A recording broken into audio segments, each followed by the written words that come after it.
नमस्ते प्रणाम। हम आप सबके दुलारुआ छोट भाई प्रेम मंगल भवन मंगल वीर मंगल भवन मंगल वीर प्रभु न मिरटियो कटे संग पीरा। प्रभु न मिरटियो कटे संग पीरा।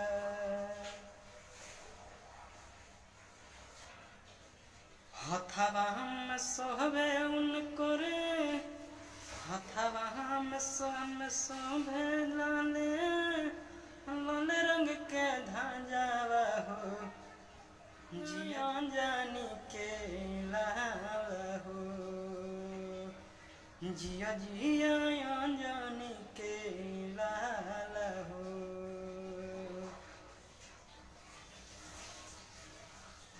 तीनों लोक में जय जय तीनों लोक में जय जय करे दसमीरा। जिया जिया जानी के लाल हो जिया जिया जानी के लाल हो। नमस्ते प्रणाम। हनुमान ज्ञान गुण सागर जय कपीस तीन लोकी उजागर।